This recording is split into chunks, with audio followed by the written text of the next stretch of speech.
Hey, what's going on, guys? Thanks for tuning in to Wingate Solutions. I hope you're doing well. It's been a while. I apologize for that. I've been busy. I haven't prioritized getting you guys content, but I got some free time, so that's what we're going to do today. We're going to talk about the patrol rifle concept, or like an active shooter response rifle type of build. All right, let's get into it. So this video is going to be about the patrol rifle concept. Now, I'm going to use that as a general term for this type of rifle. Some of you guys know I'm in LE, full-time law enforcement. So the patrol rifle is a term that you'll hear a lot of law enforcement guys use. Really, it's just, an AR platform rifle, typically, that's used in the patrol capacity. So for anything that a normal guy is going to be out in the street and need the capability of a rifle platform, they'll be able to get it out of the truck or the patrol car, use it for warrants, things like that, active shooter response, anything that might dictate needing a little more capability than what their sidearm's going to allow. So a patrol rifle is very important for my line of work. It's absolutely just as important for the everyday, like, prepared-minded citizen that wants to be well-rounded in the ability to stop things that want to hurt them with a little more lethality. Rifles are just awesome. They allow you to reach out and touch things at further distance. They pack a lot more of a punch than a handgun does, for real world purposes, and are just easier to shoot in general for most people once they learn how to manipulate the rifle.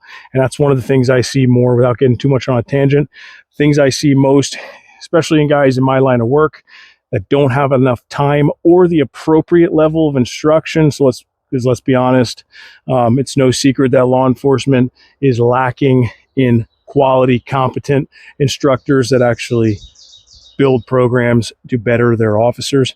Sometimes it's not necessarily instructors' fault, even though a lot of it still comes down on that, but a lot of it is agencies that just don't allow their guys to get enough training time. Not an excuse, though, if you guys are LE. It's not an excuse to not get out and train. If your department's not letting you get out there and be more well-rounded and get to work running these things, you got to find training on your own. It's just what you got to do. Anyway, that's something to talk about another day, as far as how our training industry needs to evolve for the better. But for today, patrol rifles are what we're focusing on. Patrol rifles are awesome. They come in different shapes and forms. This is not like an end-all be-all. This is just a setup I run. But one of the things I want to focus on when I talk about a patrol rifle, or like an active shooter response rifle, is keeping it simple. So, like the term KISS, keep it simple, stupid, that really does mean a lot in the real world, of not overcomplicating a rifle. Now, some of you guys know I love shooting scoped rifles. I shoot a lot of special purpose type rifles. It's kind of my main squeeze. Setups are usually like a magnified AR, usually a little bit longer, with a can, a little more capability, but that adds complexity. Okay, for a patrol rifle, or for something that's dedicated as a defensive rifle for stopping immediate problems that rifles are intended to do, I like to keep it simple. So things that I like to have, and I would say are almost a need for any patrol rifle, is some form of optic. The days of running iron sights on patrol rifles should be over. It doesn't mean you can't be really effective with iron sights, but the average person is going to be way better served with some kind of optic, whether it's a red dot or like a micro prism. It kind of comes down to personal choice. I recommend some kind of quality optic, and specifically the ability to have a 1x on the gun. If you do some kind of piggyback setup with like a prism or an ACOG or an LPVO, that's cool too, as long as there's an ability to run this thing at 1x. That's kind of a need for me. And having some kind of illumination or a reticle that allows you to really pick it up quick and stay target focused, that's the key for optic selection for a patrol rifle. But as far as specifics, gotta pick your flavor of red dot or prism is kind of where I'd start. So an optic's a need, in my opinion. A light of some sort. Now, we can get lost in the weeds on that.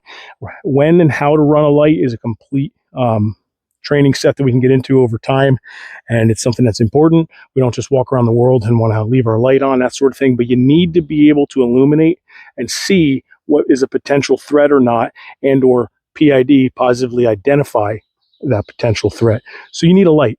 So a lot of guys have that old school mindset of, not having lights in their guns because they don't want to give away their position. But in like an LE capacity or prepared citizen, somebody that wants to actually be accountable for what they do with these, you need to be able to see what you're shooting at, or pointing this thing at in general. So a light's important, optics important, and then third is some kind of sling. Sorry, bug flew in my mouth. Some kind of sling. 2 point, 1 point, kind of up to you, your flavor. Some of you guys know I have a sling company, shameless plug. Wingate Solutions is my little side business where my wife and I make 2 point minimalist freedom slings, what we call them. That is our quick deploy and also our quick deploy sling retention strap as I have here. So if you guys are into something like that, go over and check out our website.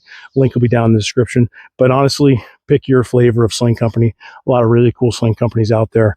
Mine's not the best end all be all. I just make cool slings for guys that are in this space. So if you like my channel, feel free to check us out and support us. But yeah, anyway, 2 point sling. I like some way of stowing it on the rifle. So here again, shameless plug, is that sling retention strap I sell. You don't have to go out and buy one of these unless you want something purpose driven. Honestly, a Ranger band, depending on where you put it on the gun, sometimes up front, sometimes on the stock. It all depends on how you have your sling set up. That's something that you're just going to have to kind of figure out what works best for you. But some way to stow the sling so that when you need to quickly deploy this thing, it doesn't get hung up on things like something on the center console or in your bag, or you're trying to deploy it out of the trunk and it gets snagged on something. I don't want my sling to just be freely dangling. I want it to be stowed somehow. So blue painter's tape or masking tape is like it's almost free, right? Get a roll of that. You probably have some laying around. You can literally tape your sling down, and then when you need it, just tear right through the tape by pulling the sling, and you're good. And then every time you put it away, you can retape it up. That's kind of like the real cheap way to do it, but it's really effective. Or go with something more purpose-built, like my sling retention strap. But some way to stow the sling so that it's not in the way. But you still need a sling in the rifle because it's kind of like a holster for our long gun, even though it's not really. Sometimes we kind of talk like it is, but being able to retain the rifle on our person is very important when we're running one of these things, whether it's cinching it down tight for more administrative tasks. These things get heavy, and you want to still be able to use your hands depending on what kind of incident you're involved in or what you're using this rifle for in the first place. So the ability to actually stow this on your person then, or retain it, is important, but also having some kind of adjust feature so that now you can still manipulate and work around the rifle and have the sling kind of work with you and not be something that's working against you. So a quality sling, a light, and an optic are what I'd start with if you guys are looking to build a patrol rifle. This one specifically is just a build I've had it for a long time. It's been on the channel a little bit. Just an arrow lower. I think I have a LaRue trigger in it. It is BCM. Some of the upper components are BCM with a Ballistic Advantage Hansen 14.5 7.5 gas block barrel. Awesome barrel. I know they've had a little bit of maybe quality control issues over the years, or they've lost a little bit of the credibility in the market, I guess you could say. Ballistic Advantage is one of the go-to barrel companies for a while for budget builds, and to me, they still are. They're awesome. I know they're associated with Aero Precision, or I think they're owned by Aero Precision, so they make a lot of OEM barrels. I've had really good luck with them. Your miles may vary, but I really like the Ballistic Advantage barrels. And I'm running a reared-in R2 on the front, pin and weld, because this is a 14.5-inch barrel. Unfortunately, it's something we have to do. We should be pushing for the short act to pass so that we don't have to worry about pin and welds or pistol braces, anything like that. I know it's something I can definitely get lost in the weeds on, but all laws regarding firearms are infringements on the Second Amendment. But unfortunately, there are laws in place that we have let happen over the decades, and we need to work around them unless we want to be felons. So in the meantime, it'd be great if we could get these things more common use and get more education out there for people so we can have more of a push to remove short-barreled rifles, to remove suppressors, remove things like that from the NFA. Machine guns would be awesome too. But I'll start with short-barreled rifles and suppressors just because I think they're just easy. We got to start somewhere, right? It's about time we start pushing the envelope a little bit in the other direction and stop allowing some of these infringements to occur. We feel like we've been getting beaten down as the 2A community for years. It's nice to start to see a little bit of the ball rolling in the other direction. But Anyway, 14.5 pin and weld, mid-length, really good shooting rifle. Barrel length is completely personal preference. A lot of guys are going to want to run something short, 10.5, 11.5, or 12.5, throw a can on it. That's awesome. Just understand the limitations of having a shorter gun. And obviously, it's going to allow you to be a little more maneuverable and easier to store, easier to get around things. Short barreled rifles are awesome. I myself like a little bit more of a full length rifle. 14.5 allows me to still have pretty good purchase on the handguard, gives me a little more space, and it's still more than maneuverable enough for me being a bigger guy. Anyway, guys, this is a patrol rifle that I use. I want to get more into the concept behind like Minuteman rifles, patrol rifles, that active shooter response type mindset that not only LE, but also prepared minded citizens should have. There's a lot of responsibility when deciding to take this sort of thing on, especially in like a plainclothes or civilian mindset, just because obviously there's a lot of risk involved. So you just need to be aware of that and have your own policies, SOPs, and understand your surroundings. Depending on where you live, things change. Know your state laws and local laws, that sort of thing.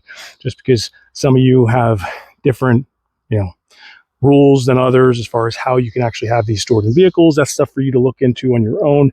Don't do anything that's going to get you in trouble, even though they're infringements. Still not worth going to jail for a long time over if we can avoid it and fix some of this stuff the right way through the legal system. There's going to be a little more to this. I'm sure I'm going to have some ideas and or talking points that I missed that I'm going to want to bring back up. So I'll put them in further videos. Like right after this, I'm going to be filming one on capability and how that usually adds complexity.